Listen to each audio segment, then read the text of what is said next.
Today is a tough one in North Carolina. 1 year ago, Hurricane Helene came barreling across the Appalachia, devastating the area and compounding on what had already been a 3-day major rain event. It upended the western part of the state in a way that will never be the same.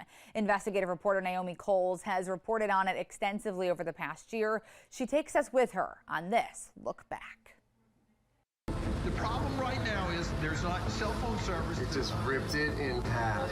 It's been 1 year since the worst storm in North Carolina's history battered the Appalachia. Helene is an extremely dangerous category for hurricanes. There's been moments of triumph. It took us about 5 months to complete this house. Thank you. But sorrow also has run deep. I worked so hard to finally get a place to call home, and it's gone. If he'd have lived and she didn't, he'd have sat until he starved to death. He'd have just sat with a cup of coffee and stared at the wall till he starved. There have been many opportunities to reevaluate, reassess, rethink how storm response happens in the wake of Hurricane Helene. I don't disagree at all with what they identified as these are areas for improvement. Every time I try to check the process, I call and I am put on hold.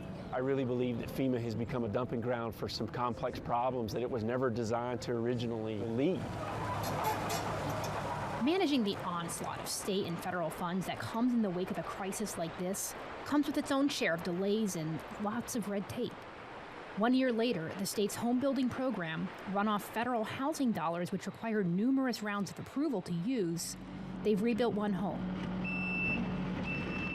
Governor Josh Stein told me in a one-on-one interview that thousands more applications are in processing. We anticipate having at least a half a dozen more houses underway before the end of this month. Meanwhile, nonprofits using both donations and federal dollars have been booked and busy. We gave them grant money because they can go quicker. They don't have the red tape that we do with the federal government. There's one nonprofit in particular that's made quite a difference, and we'll get to them in a moment.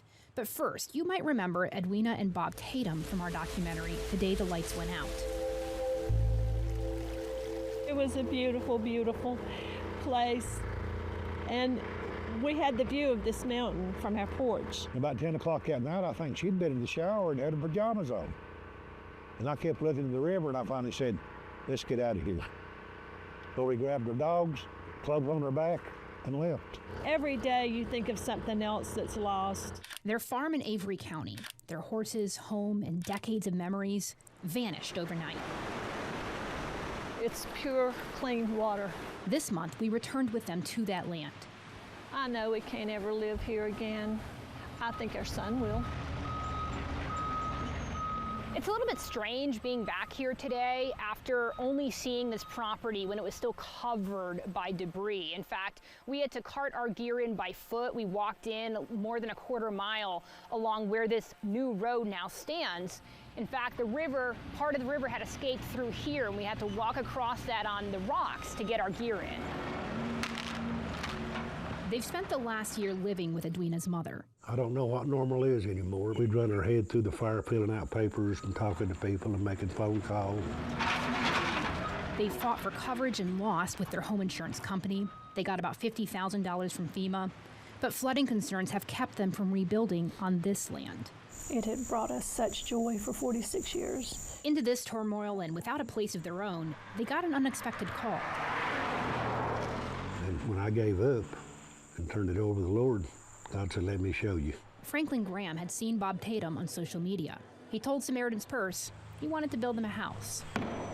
This 1,500 square foot home is slated for completion right around Thanksgiving. Well, he's in his calling now. The Tatums are a bit more tired, 1 year since Helene, but their sense of humor hasn't gone anywhere, nor their faith and their gratitude for everything that's come their way. We're a lot better off than a lot of people in Avery County that's still fighting water problems, septic problems, bridge problems, roof problems. Reporting in Minneapolis, Naomi Coles, WBTV, on your side.